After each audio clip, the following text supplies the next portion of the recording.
Bismillah walhamdulillah wassalatu wassalamu ala rasulillah wa ala alihi wa sahbihi wa man wala wa la hawla wa la quwwata illa billah wa la hawla wa la quwwata illa billah. Allahumma salli wa sallim wa barik ala sayyidina Muhammadin fil awwalin wa salli wa sallim wa barik ala sayyidina Muhammadin fil akhirin wa salli wa sallim wa barik ala sayyidina wa maulana Muhammadin sallallahu alayhi wa sallam fil mala'il a'la ila yawm ad-din. We ask Allah subhanahu wa ta'ala to accept our gathering, to bless it, to make this a gathering of light and healing and guidance and beautification. We ask Allah subhanahu wa ta'ala to accept this gathering as a gathering of worship, or as we gather together in His house to remember Him, to praise Him, to glorify Him, and to worship Him in prayer, sitting down in ibadah. May Allah subhanahu wa ta'ala accept from us all. Allahumma ameen ya rabbil alameen. I pray everyone is doing well, inshaAllah ta'ala. So I wanted to talk today about building resilience and strength, which was an offshoot from my khutbah on Friday. Did you guys hear my khutbah here on Friday? Everyone hear it? MashaAllah. What did I talk about? Just to remind me so I can... What did I talk about on Friday? Give me an idea. How did you internalize? It's okay, it's not like a quiz or anything. There's no... You're fine. We're just sitting together. Yes?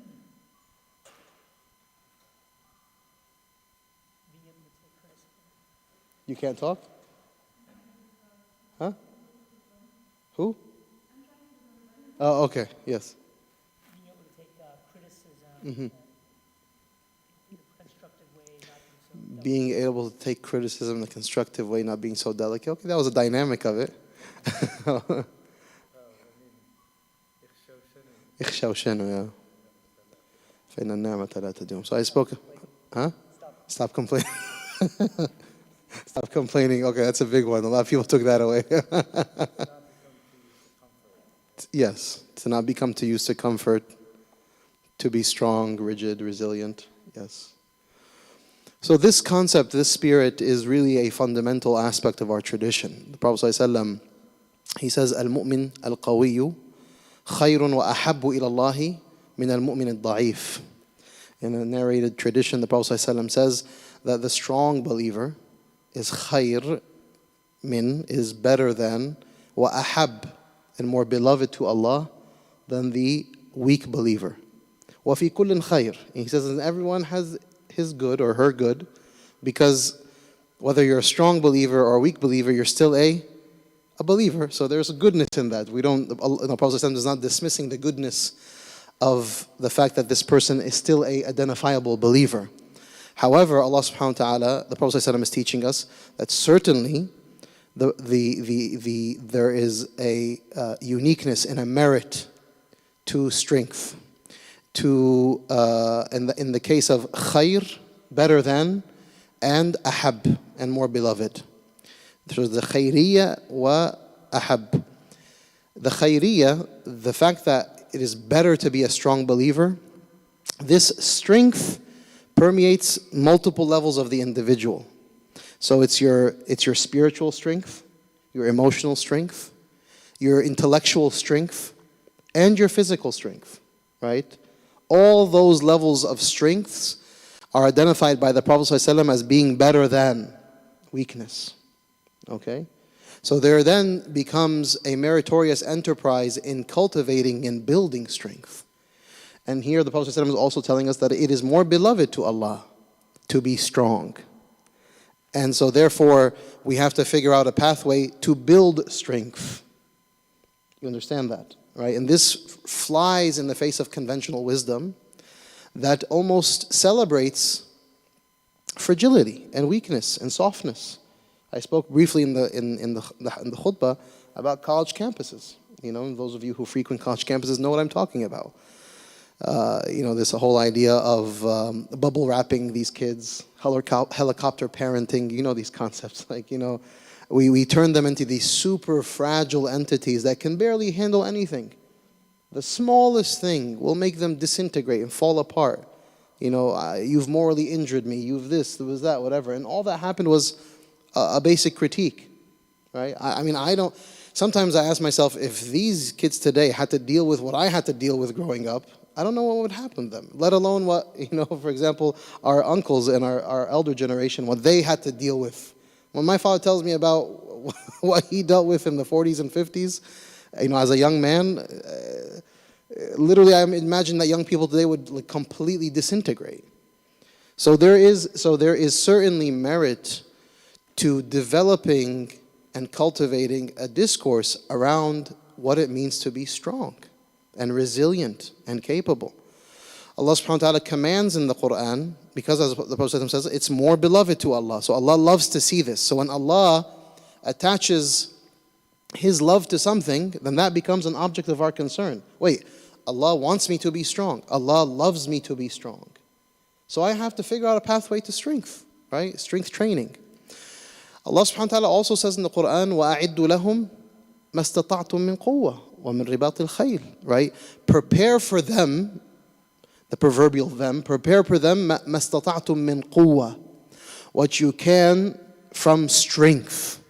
Prepare strength, cultivate strength as you're negotiating this reality.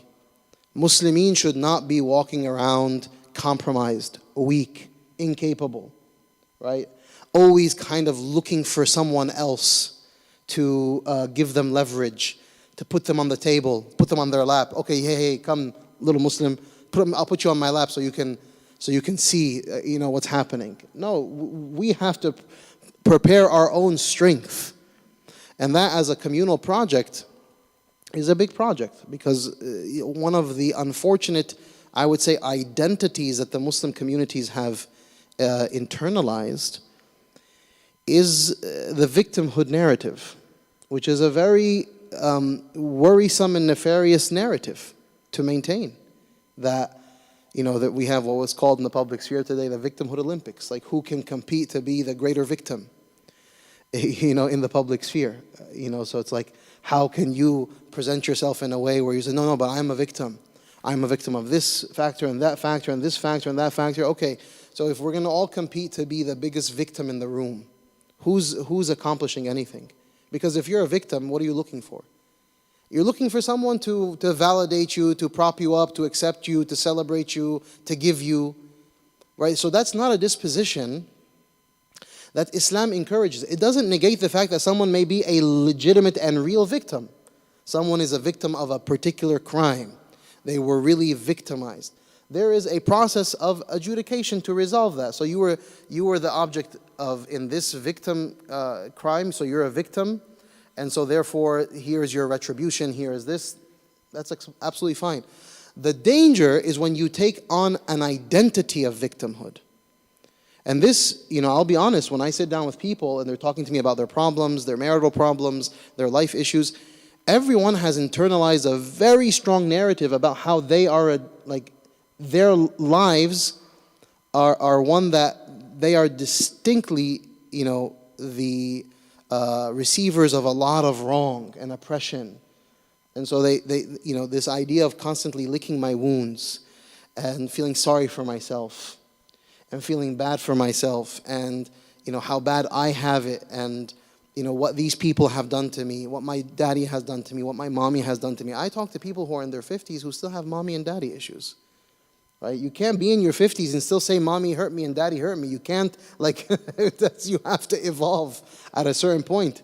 There may have been real pain at some point in your life, but Allah subhanahu wa ta'ala has strengthened us and has empowered us with a narrative, a rhetoric, and a program to take these pain points and turn them into strength, right? And that's, life experience lends itself to that. If you allow a life experience to be for you an actual sign from Allah subhanahu wa ta'ala, a gift from Allah, when Allah subhanahu wa ta'ala puts you through a particular hardship, maybe you have to deal with a difficult spouse, or have a difficult parent, or a difficult child, or a difficult financial circumstance, or even society is not celebrating you, right?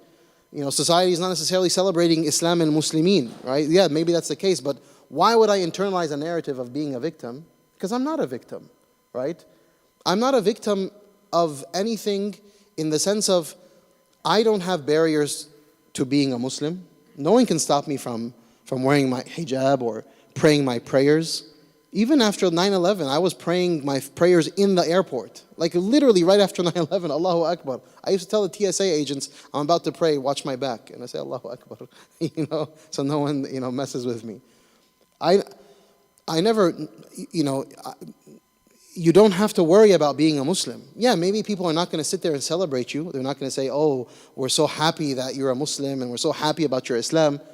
But we don't need people to validate us. The Prophet ﷺ and his early companions, did they need people to validate them? No. The validation comes from Allah subhanahu wa ta'ala. So one of the integral mechanisms that we have to cultivate strength and power is that we take our power and our strength from who? From Allah. Human beings cannot empower you. You have to understand that. A human being can never empower you. A human being can never make you strong. Only Allah can. إن تنصروا الله ينصركم ويثبت أقدامكم. You bring victory to Allah, Allah will bring victory to you, and He'll make your feet steadfast and firm. That's just the truth of it, right? So we have to maintain now a regiment. We need a very specific regiment so that we can cultivate this strength and that we can become resilient. That's what we need. We need to figure out what our training program is, because the Muslim community right now needs a training program. Husbands need a training program, wives need a training program, the kids need a training program, our elders need a training program. So not everyone is sitting there, because listen, if the father's a victim and the mother's a victim and the kids are a victim and the whole network is a victim and everyone's complaining about their particular hardships and problems, what do you think happens to the integrity of the space? Right? Everyone becomes entitled. Everyone becomes someone who claims that they are deserving of something that they're not receiving. And it becomes extremely taxing. That's why the rate of divorces, I said this in the khutbah, I'll say this again. They're absolutely alarming, because I'm watching as these divorces are happening and there's objectively no reason for these divorces to be happening. And the fundamental reason I see these divorces happening is because of nafs and fragility. Right? It's just weakness. People are fragile. Too much nafs, too much emotions, like way too many charged emotions that are present. So people end up just breaking apart in their relationship space because they just can't emotionally deal with it anymore, right? Well, why are you so emotionally weak in that regard? What makes it that we are distinctly weaker than the previous generations? I'm just going to be honest. Like, for centuries on end, people were... For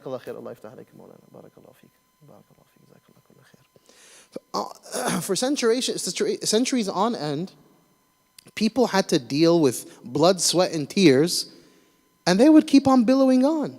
They didn't fall apart. Why are we so distinctly fragile compared to them? It's because of our regiment. We have been encouraged, for the most part, to be far more thoroughly self-absorbed. That's just a factor of the modern era, right? We're not as encouraged to be communal in nature, giving in nature, sacrificial in nature. Like, if you think about even how the training of young people who are going to get married in historical societies happened up until the modern period, it's all about giving. It's all about working hard. It's all about sacrifice. It's all about, preferring others over yourself. The narrative today has everything to do with how you prefer yourself, your wants, your dreams. Why do we talk so much today in the modern era about our dreams? Why is that such a critical thing? Like, my dreams, my personal dreams. Do you think this was the narrative throughout human history? You think people 100 years ago, 1,000 years ago, talking about their dreams? No, they were living life, being practical, doing work. They were going out, they were cooking, they were cleaning, they were foraging, they were hunting, they were doing the stuff to survive. Taking care of one another, protecting one another. Very simple, practical measures. Today, you're trying to live a practical life, but then you have this whole other thing called my dreams, my hopes, my wants, my vision for myself, my individualism. Like, where am I? I don't want to lose myself by being a part of a family. I don't want to lose myself. What is that? What does this language even mean? What do you mean lose yourself? Where are you going to be? We're not going to find you lost and found. Where are you going to go? We're going to know exactly where you are. You're at home. You're at the masjid. You're at work. Why are you so worried about losing yourself and not having something for yourself. So people are so worried, I need to have something for myself. I need to have, because I've always dreamed that I'd be X. Where is that dream coming from? Where is it emanating from? What is it inspired by? Is that dream coming from a place of deep virtue and like existential concern about Allah and the way of the Messenger sallallahu alaihi wasallam? Or is that just a piece of me, kind of like my nafs? I've always wanted to, I didn't realize, okay, so I'm going to like, one of the problems that I'm seeing in marriages today, the younger marriages, it's pretty stark. I didn't know this was a thing until recently. I can't tell you how many young marriages are either on the rocks or falling apart. You know why? For one particular reason, because of travel. You go into a marriage and the spouse is like, well, I've always imagined that I'd be a traveler and I want to see the world. I want to go around. So every year I want to be able to travel with my... Okay, so there's 3 types of travel. Let me break it down for you guys. You'll understand what's happening in the young marital life. There's the travel you do with your spouse. So that's one type of travel that has to happen yearly. Then there's the other travel that happens with your friends. So your girlfriends, your guy friends. You go out with your friends. So that has to happen yearly. Right? And then there's the individual travel where I just got to go out by myself.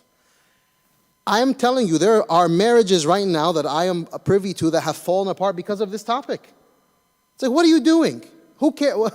This is like, you guys are talking from a place of profound luxury. This is the most luxurious discourse. Your marriage is falling apart because you don't get the... Travel, alhamdulillah, is a nice thing, right? If it's feasible and conceivable and doable, alhamdulillah.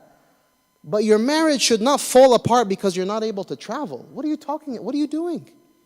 This is chaos. This is what I mean by the epitome of fragility and weakness and self-centeredness and self-absorption, that you are willing, and I have watched people walk away from a marriage because this was not facilitated for them. That's not strength. That is foolhardiness. There's other words I'd like to use, but we're in the masjid. Right? It is foolhardiness, it is idiocy. To say that I have this idea of myself as a traveler. And the only reason these young people have this idea of themselves as travelers, you know why? Because of TikTok and social media. Every other person is like traveling the world, right? Not realizing that this is like exorbitantly expensive. You're not going to go, if you're going to travel, you're not going to be in front of those blue waters and sit on the water with like, those are like $20,000 villas and, insane amounts of money. But everyone's tantalized by this idea as an objective. This is not an objective in life. Right? The majority of the world don't have passports. They'll never leave their village. And they'll live happy, rich lives. This is the idea of, this is what happens when you immerse yourself in luxury. They call these first world problems. But these first world problems, they have real consequences. And the consequences are our relationships. Happiness, you're not going to find happiness by traveling to the other side of the world. It's just not going to make you happy. We've all tasted it at some level. It's not what makes or break. You're going to go there and still be miserable. Because guess what? Here you're miserable, there you're miserable. If you haven't fixed yourself, you haven't worked on your strengthening your spiritual resolve and capability, you're still going to be who you are. Right? This escape artist. A lot of people have become escape artists. How do I escape my problems? I can't deal with my problems, so what do I have to do? Suddenly I'm getting a bunch of questions from people. Sheikh, what's the ruling on smoking weed? I got the most remarkable uptick in questions that I received in the modern period. Everyone suddenly is like obsessed with smoking marijuana and consuming THC and vaping and all this kind of stuff. Like, but Sheikh, like I don't see what the big problem is. I'm like, wow, you guys really think that this is like an innocent question. It's just like a natural thing that people, it's like, Zahid uncle, were you growing up thinking about, you weren't thinking about these things, but suddenly why? Because it becomes celebrated, it becomes fun, you see rap artists and other people doing it, and then it seems like a nice escape. You can just kind of numb your problems, numb yourself, you don't have to really think about things too much, you can relax. Why do our religion, what our religion has a very specific, strong stance against? Anything that inebriates the mind. Islam, our Sharia, one of the maqasid of Sharia is hifdhul aql, the preservation of the mind. Allah subhanahu wa ta'ala wants our minds lucid all the time. Never inebriated, never compromised, never like dulled down. So we're looking for these substances to effectively dull our minds and just so we don't have to think too much. We don't have to think about our problems. Well, if you realize the fact that you actually don't have egregious problems the way you think, that perhaps the way you have painted the picture of your problems is far more exaggerated than in reality. Like I said in the khutbah, I'm not dismissing the fact that there are people who go through real struggles. But even at the realest of the real of struggles that people experience, when the Prophet ﷺ says that you have up to 3 days as a period of mourning. Isn't that our Sharia? 3 days of mourning. Do you think the Prophet ﷺ was a human being or a cyborg? No, what do you think? He was a human being. You don't think he had feelings? He had feelings. Did he not cry when he lost his son, Sayyidina Ibrahim, his son? Did he not? And the companion said, Ya Rasulullah, what's happening in your eyes? He said, إِنَّ الْعَيْنَ لَتَدْمَعُ وَإِنَّ الْقَلْبَ لَا يَحْزَنُ وَإِنَّ عَلَى فُرَاقِكَ يَا إِبْرَاهِيمُ لَمَحْزُونُونَ. That the eye will tear and the heart experiences sadness. And we are saddened by your passing, your loss, right, of Ibrahim. Now, why did the Prophet ﷺ say 3 days? You tell me, what do you think? Why do you think 3 days? Are you able to, on the third day, you're going to turn it off? You can turn off the sadness? You lose your child. May Allah protect our children. You think the third day you're just going to turn off the sadness and it's done? Exactly. You have to move. So the Prophet ﷺ is saying you have 3 days to kind of sit in your sadness. It's all understood. You're in your sadness. You're sitting within it. It's understood. Day 3, the most merciful being that Allah subhanahu wa ta'ala created in this creation, the Messenger Muhammad sallallahu alaihi wasallam, the most loving and compassionate being that Allah subhanahu wa ta'ala designated for us, is saying, get up and move on. If today on day 3 you tell someone you have to get up and move on, stay away from me, you don't know what I'm going through, you'll never experience this pain, you know what, may you experience this pain because you don't know what I'm going through, and then I have to now hold on to this pain. I have to hold on to the suffering. There are sometimes I'll sit down with older, beloved, loving, honored community members who are still holding on to the same narrative from 50 years ago. All of my problems because of this man right here. He did this to me. This man right here. My auntie, you're in your 70s, your 80s. There's Allah, wallahi. Wallahi, there's Allah. He exists. This man is nothing. This man does not control you. He does not run your heart. He does not run your mind. You have given him that. You have allowed him to define your happiness, your sadness, your mood, your well-being. You have given him the keys to your heart, and you've allowed. So sometimes I have to tell some of my beloved community members, make sure you disbelieve in that person before you meet Allah. Because you don't want to meet Allah with your heart so thoroughly impacted by another human being that this person will literally define your happiness, your sadness, your mood, your ups, your downs. No, the only one who possesses that reality is who? Allah subhanahu wa ta'ala. Allah should be the only one. Now, doesn't mean that at our level we're not going to experience. So I love you, Sinan. You come and you say something bad to me, it's going to hurt my feelings. That's natural, right? And it's normal. And I may have to deal with it for a couple of days or whatever the case is. But then, khalas, I have to move on from Sinan. Why? Inshallah, we don't move on. May Allah bless you. But why do we have to move on? Because in reality, no human being around you can actually hurt you or impact you in any way. قُلْ لَنْ يُصِيبَنَا إِلَّا مَا كَتَبَ اللَّهُ لَنَا. Nothing touches you, nothing you experience in life is outside of the purview of divine will. Everything is a will of Allah subhanahu wa ta'ala. Every single circumstance you've experienced in your life, I don't care. There may be someone in your life right now that you've put up on a pedestal. Right? They're like Fir'aun, they're like the Pharaoh in your life, or they're like some big figure of object of concern. Whether anger, hatred, love, you may have someone you put on a big pedestal. That's false. That's a false idol.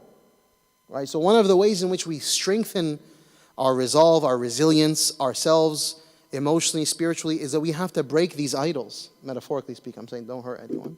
No, we're not hurting people. We're just breaking the idol that we've constructed in our mind of this person. Because false idols cultivate profound weakness.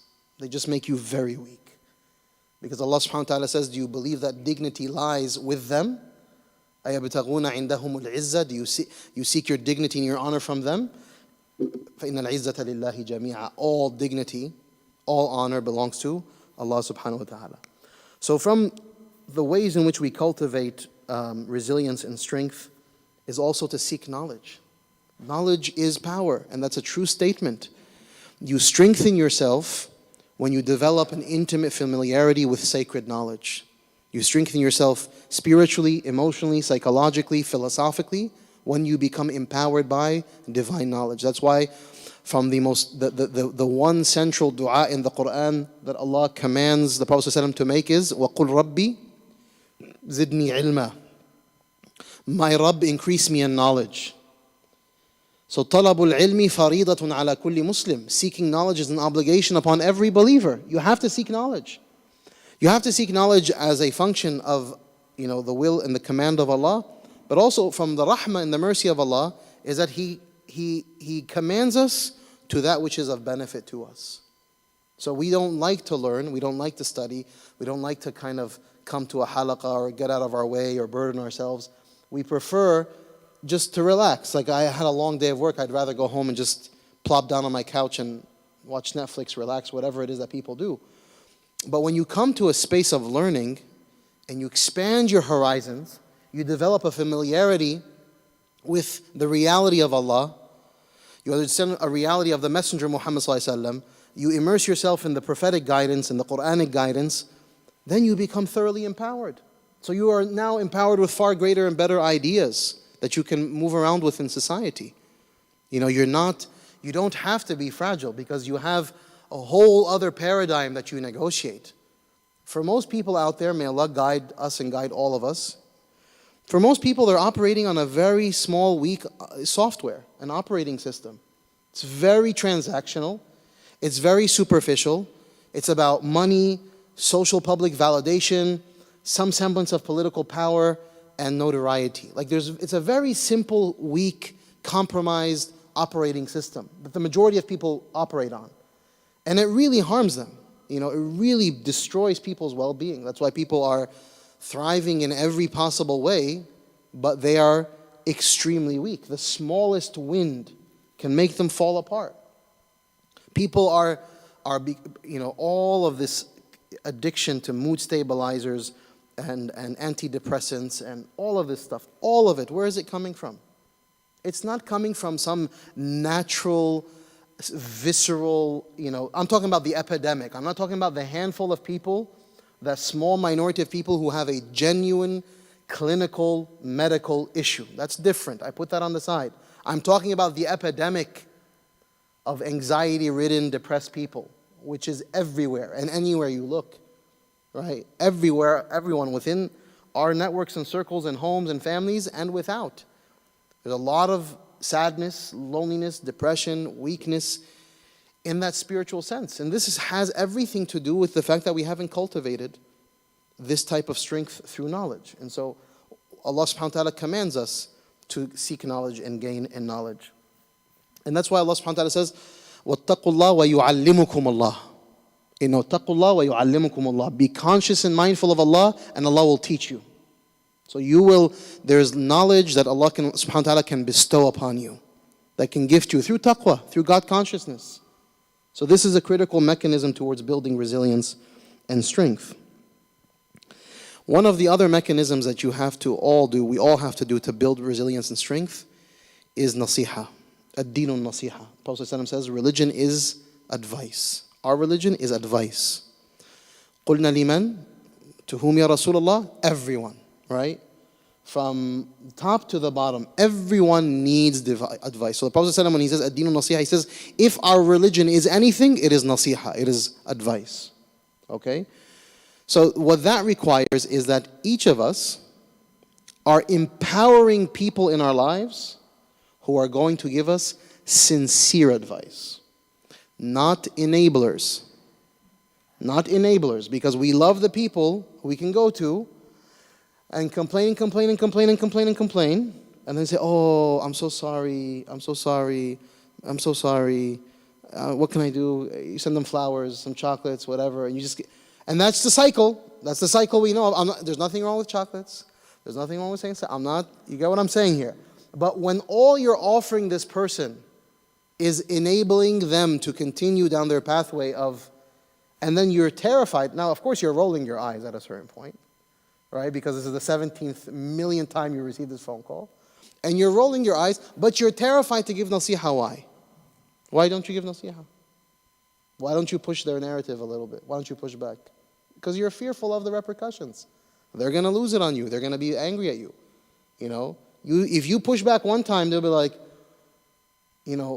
what do you know about my problems? You don't have to deal with what I have to deal with.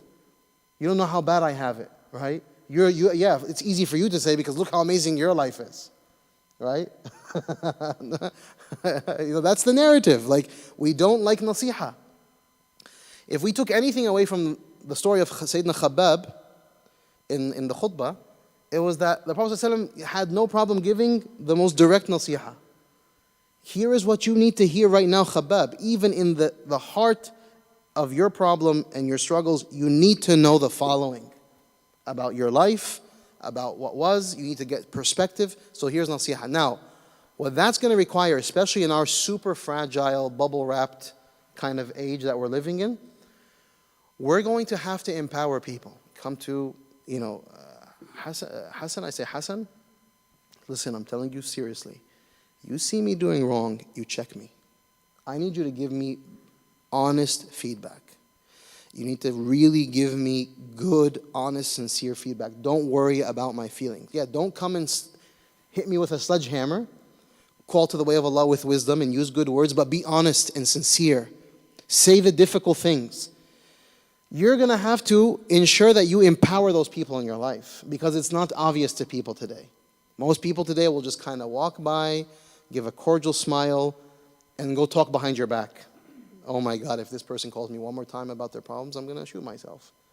They're always complaining about the same thing. You yourself are identifiably able to see the problem, but you have no real mechanism to give nasiha. So you then as an individual have to ensure that people know that you're accessible that way. That you're not going to allow your emotions to get in the way. Right? So, and that's why Prophet says, Al-mar'u ala dini khalilih. The person is upon the religion of their companions. So, a big part of building and cultivating resiliency is the company you keep. How the company you keep, how do they speak? What do they talk about? What are the subject matters that they consider? Are they talking about, growth and development and spirituality and going to religious programs and attending the masjid and challenging one another? Let's pray tahajjud, let's pray qiyam, let's do this, let's read the Quran, are we challenging it? Or am I a part of a network of people who just indulge a lot and figure out creative ways to indulge more? So then it's like, if all I have grown up, I went to high school, went to college, all I'm doing is basically playing a lot of video games, watching a lot of games, talking a lot about social media, that's an extremely weak person. That person cannot overcome the smallest of challenges because where's their resilience? That's why you have to we have to go through strength training. There's a big discourse in the psych world about strength training and development is you have to sometimes expose yourself to you have to wantonly and consciously expose yourself to very difficult circumstances so that you can watch yourself withstand them. You have to see that you can actually thrive because that's not obvious to most people. The reason why most people buckle under pressure because they assume I cannot thrive by continuing. So sometimes you have to put yourself, just the other day, a very small example about my son Zaid. He's he was complaining about not being the best basketball player with his friends and stuff. Some of his friends are little LeBron James and stuff, and because all they do, they have older brothers. Zaid doesn't have older, and they're much older, and they're constantly punching down on their younger brothers and and so these kids have become much stronger, okay? And so I was like, okay. I was like, what do you want? He's like, I want to learn how to play basketball. I want to play better. So I took him outside to the driveway. I was like, okay, do 10 shots in a row. Make 10 shots in a row. So he sat there and he's like, he has his own awkward little, 7, 8-year-old style, like this. He throws it up. So to get 10 shots in, it took him like maybe 20, 30 shots. So I was like, okay, make 10 more. Okay? And then he looks at Baba. So make 10 more. So another awkward 20, 30 shots, he makes 10 more. I said, okay, 10 more. Another 10 more. I said, 20 more. I want you to do 20 more. Do up to 50. He's about to cry. I'm like, Zaid, I'm right here. I don't have a gun. I'm just doing you do 20 more. He sits there and he does his whatever and he gets up to 50. And I say, okay, 10 more. And we get up to 60. I was like, Zaid, we can do this until you get up to 200. And by the way, you're not going to die. I'm not going to have to take you to the hospital. You are far more capable than you believe. Now, when I asked him to do 10, he thought that was an insurmountable feat. But through coaching and being with him, encouragement, a little push, we got him up to 60. And I told him we could easily do this just because I was done. At 60, I was done. So we had to end this project. But I was like, I can get you up to 100 easily. And you can be very capable. And sometimes, so we don't realize that when we don't have an environment of work and routines that challenge us and take us out of our comfort zone, then we don't realize what we're actually capable of handling. Most people fall apart because they believe sincerely they can't handle stuff. I can't handle this problem. No, you are far more capable than you actually understand about yourself. You just have very little perspective. You have, I was talking to someone recently who was complaining to me about a very specific problem. I don't want to get into details because, you got to be careful with how you share these stories. But anyway, I just got to keep it ambiguous. Someone was sharing me about a particular problem. And at the end of the day, I had to tell him the following. I said, the problem that you're facing is that you have always taken the path of least resistance in your life. You've always taken the easier path. You left this job into going into a lesser paying job just because the lesser paying job was easier. Not because of some merit, no virtue in it. You were in this job, so you took this job. You could have had this, you walked away from it because it was easier to do this. You are always seeking the path of least resistance. So when he was afflicted, when a challenge came into his life that he was not able to factor for, it completely unraveled him.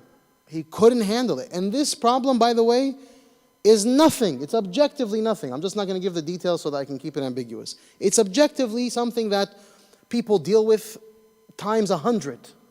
But because, I've always had this path of least resistance, I can't, I can't handle this one small new burden in my life.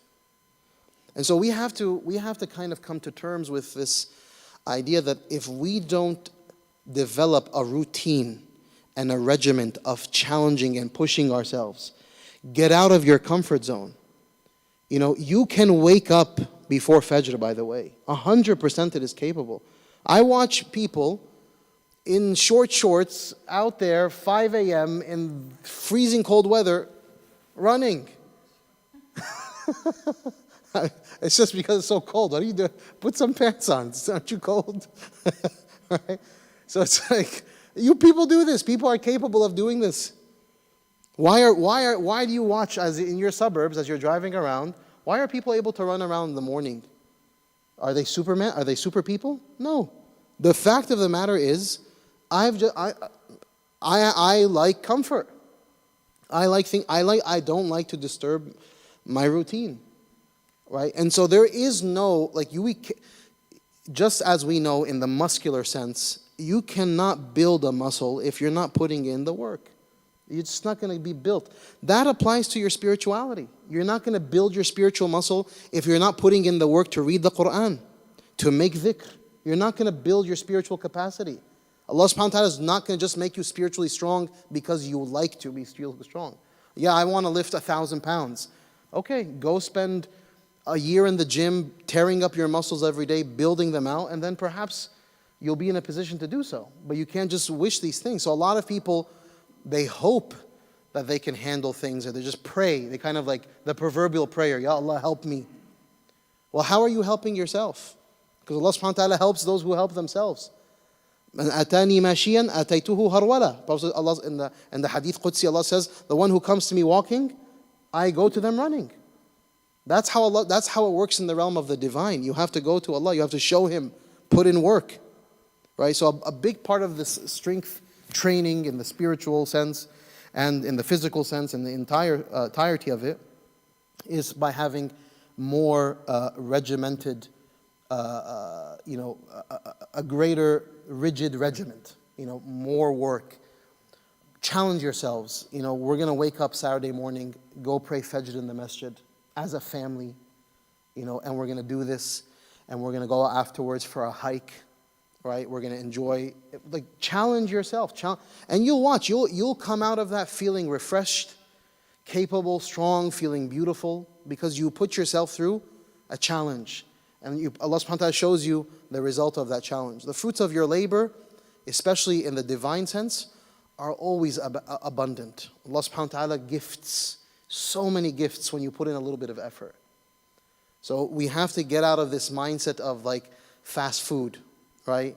Instant pleasure. That instantaneousness of the modern era, that does not conform to spiritual strength and resilience. Nothing is that way. It requires repetition. It requires regiments. It requires resiliency. It requires upping the bar, as you're progressing. It's just how it works. We want everything instantaneous. That does not work. Allah subhanahu wa ta'ala will never facilitate spiritual realities for us that way. That's just not how He wills to do that. Two more before we open up for some Q&A. Another mechanism to build strength and resilience is how often you access religious spaces. For the majority of Muslimin today, it's Jumu'ah and that's it, right? We need to have a greater regiment of attending gatherings where believers are coming together, worshiping Allah, remembering Allah. This for you can go a long way, in terms of recalibrating, reorienting yourself, getting your mind right. The greatest manifestation of this is you go to a place like Medina. Every time I take people to Medina, at the end they're like, Shaykh, I don't even know how to go back to that thing. I don't even want to go back home. This is so amazing. I feel like my life, my whole conception of reality, everything is just shifted and altered. Because you're in the best of company there, right? Now, when you come here, you have to then frequent spaces. Obviously, the most obvious space is the house of Allah. Gatherings of learning, gatherings of remembrance, gatherings of teaching where you're studying, immersing yourself in the divine, in the way of the Messenger Muhammad ﷺ, because this will cultivate something profound in you, right? Make sure your children are regimented this way, that they have a familiarity with this. The practices and the routines of your home, build out routines in your home. Listen, when it comes to education, we will put in the hours and the time and build out the regiments. Are we doing the equivalent in our home for remembrance, for Quran, for prayer? And I don't mean yelling at your kid to go do hifz. That's not what I'm talking about. I'm saying as an identity and a culture within the home. In this home, dad, mom, they wake up every morning at Fajr. Dad calls the adhan. And then we gather together, we pray, we do our dhikr. 15, 20 minutes. And then either we're going to go back to bed because of the weekend, or we can get ready for work and school, whatever it is. But that is the routine that's cultivated. That will strengthen you, your children. Those are just, so making sure that you don't have just one access point to engage, communal worship, which is just Jumu'ah. It has to be more than that. And that's why daily, up to daily, getting it to a point where, come to the masjid on a daily basis for Fajr, for Isha, do that. Attend Shaykh Fuad's Quran Halaqa on Sundays after Fajr, right? I believe Sundays after Fajr. Attend his Quran Halaqa. There's also a breakfast, I believe, inshallah. There you go, you get food. I was giving a talk on a Saturday in Newark, and I was telling them the story of one of my first trips to Egypt, to Turkey. And on a random Saturday morning, they took me to the people that took me to Abu Ayyub al-Ansari's mosque, where his maqam is, where he's buried. So I went to that masjid, and this is a random Saturday. This is not like a special Saturday. It's not Eid. It's not Ramadan. It's nothing. And it was so packed you couldn't even get into the compound. And it was packed with mothers, fathers, grandparents, children. Everyone was there. So I was like, this is like Eid. What's going on? This is Fajr. 15 years ago, a group here started a practice of doing family Fajr every Saturday morning at the masjid of Abu Ayyub al-Ansari. And then right afterwards, there's 20 small little restaurants that serve breakfast. So those little breakfast spots, you walk through, it's like a bunch of alleyways, a bunch of little restaurants getting ready for the massive traffic of people coming to have breakfast. These are families, elderly, young kids, babies, infants, Fajr every single Saturday. This is a practice they do every Saturday. You think that's inconceivable for us here? Al-Falah? That Jum'ah crowd that comes in here, imagine them, everyone coming, as a culture, as a practice. We're going to all bring our families together on a Saturday, Sunday morning to have Fajr together, do some, the morning dhikr and some Quran, and then have a beautiful breakfast. It can be a weekly reality, and that's very accessible. By the way, when I was asking about the young kids, they're the young kids are the ones who make sure that they tell their parents, please, tomorrow morning we want to be there. Don't deprive us from going. The famous poet says, "An-nafsu kat-tifl." The self is like a small infant. And so if the small infant, if you leave the infant to just continue, breastfeeding and suckling, then they're going to never break free of that. So if you just let it indulge, if you let the little child indulge, it'll keep on breastfeeding until they're 4, 5, 6, 7, 8. But if taftimhu, if you cut them off, right, if you wean them, then they will be weaned. That's how we are. Nafs it's what we train ourselves and condition ourselves to be. The last thing I'll share, inshallah, is you have to identify mentors. One of the critical mechanisms to build resiliency and strength is have mentors. Have people in your life that you look up to. Someone that you say, I need a bar that is higher than me, because very often we don't like to be around people that are doing better for us because of how it makes us feel. Oh, I'm around this person, look at how amazing they are, it makes me feel bad about myself, so I'm going to stay away because, they annoy me. Oh my God, that person annoys me. They're always talking about how they're in Fajr and they're this and they're going, No, you need to identify people as mentors who are going to challenge you to be better. It's the only way it works, because what those people can offer you is, number one, they can offer you inspiration. They can offer you motivation, but they can also offer you know-how, because you may want to do those things, you just don't know how to do them. So that if you have a mentor, then they'll teach you how to do this. They'll teach you the process, right? So identify mentors in your life, and those people should be people above you. Right? That's why you have to, especially the younger generation, the very fearsome thing about the young kids today is that they're always with their peers. They're always pinned up against their peers. And they're always competing against their peers. And that's not good, that's not sufficient. By the way, the philosophy of education in Islamic history was never about peers. You never existed just with your same age group. That's a very modern, practical concept, just because our schools have become these factories. So it's just good to keep kids in the same age group. But back then, it was about subject matter. You can come, even today, you go to villages in Africa, you'll have a 45-year-old sitting with a 7-year-old studying Quran together because at the same level. Right? So it's all about your level. So, when the kids of the companions had the companions around them as mentors and people they could look up to, then they had aspirational goals and they had an example that they could follow. Right? So that built something within them. I want to be like Uncle so-and-so, Auntie so-and-so. And so that's another critical mechanism that we have to build strength and resiliency. I just gave like a list of maybe 6, 7, 8 things, inshallah, but there's many more that we can think about. I just wanted to give a little bit of a practical application to the khutbah from Friday, inshallah. Any quick questions? Because I only gave you 4 minutes. Sorry. Any quick questions that we have? Yes.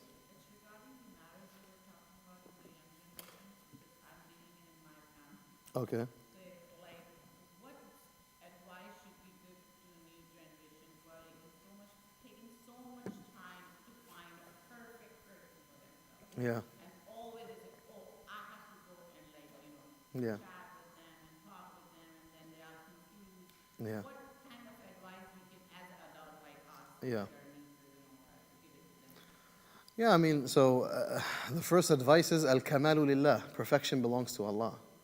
You are never going to find the perfect person in the sense of someone that checks off every box in your desires and your nafs. Lower the standards, I think, is a big thing. It's not a popular thing. I get pushback on this. But lower your standards a little bit. People walk around acting as if like they're the Prophet Muhammad and they deserve Sayyidah Khadija. Neither are you Prophet Muhammad, neither are you Sayyidah Khadija, right? So let's just let's become more realistic and practical. I'm not saying don't aspire to have someone, but aspire to have someone who has truly exemplifies what the Prophet ﷺ said in terms of qualities you should be looking for. When it came to men, تَرْضَوْنَ دِينَهُ وَخُلَقَهُ. You accept and you are pleased with their deen and their character. That's the most fundamental thing. For women, character, deen, same narrative. Look at the character of a person, the deen of a person. If this person is a good person and they have good qualities, this is what's going to make or break a marriage, right? The problem is, it's like the way people talk about customizing cars today. It's like, today you go into a dealership, you can customize color, engine size, whatever, seat, this, that, leather, type of leather, I don't know what, ambient lighting, every single thing you can, it's till you go crazy. I don't even know how people have the time to customize this much. Really, I'm just give me something that works, right? That's what every mindset should be around. Don't forget about the bells and whistles. Forget about the customization. You need a solid engine, right? A solid transmission. That's what you need, right? It's not going to die on you, right? So you need to just get a Honda. Hondas are great. You go get a Lamborghini. What happens with that? You can barely drive a Lamborghini, right? It's uncomfortable. It's not practical, and it's going to get scuffed up, and you're going to be terrified. So, being more practical about your standards are critical, and this. There has to be a reformation in how young people are thinking about marriage. That this is a far more practical. The problem is with young people is that they've attached meanings to marriage that marriage cannot handle. Because when you watch movies today, everyone's talking about the purpose of life is love. That's the purpose of life, is to find someone to fall in love with. No, it's not. That's not the purpose of life. The purpose of life is not to fall in love, except with Allah. Right? That's the purpose of life, to fall in love with Allah, not with a human being. Allahu Akbar. That sounded nefarious, that be. Anyway, we'll just wrap up. That's not the purpose. So there also has to be what's the purpose of marriage? What do you actually think the purpose of marriage is? Right? So that they become more practical. And then also understand what their role in marriage is. Because one of the real challenges that people think that their role in marriage is to basically have someone facilitate all of their wants and dreams and desires. So basically, they sit down to discuss marriage, and it's basically a discussion about how are you going to help me facilitate my wants? How are you going to help me realize my dreams? That's really what the negotiation is about. That's not marriage, right? It's not about negotiating dreams. It's a little bit of your dream, a little bit of my dream. No, that's not. Who cares about your dream? Who cares about your dream? It's not about dreams, right? This is not a fantasy. This is reality. There's a purpose to marriage. Allah subhanahu wa ta'ala has identified it. The Prophet has identified a purpose. Yes, it can be loving and caring and nourishing and nurturing. But if it's just if it's a constant weird negotiation and a battle of wills about what you want and what I want and we're always in that tug of war, That's what makes things fall apart. And usually that tug of war is not because of virtue. It's not as if people are like pulling on this side for virtuous causes. People are pulling this side because this is what I want. And that's a disaster. Wallahu alam. It's 8:01. I apologize, I only got to one question. But if there's any pressing questions, you can ask me after Salatul Isha. Barakallahu feekum. Wa jazakumullah khair. May Allah subhanahu wa ta'ala accept and bless. So, Said Quraishi, our board member, his house just burned down. Who? Burned down his house. After Salat, if you can make dua, he asked me for make dua. Our Zahid? Yes. Allahu Akbar. Brother Omar is saying that our dear brother Zahid, his house burned down right now. Zahid Quraishi. His house burned down.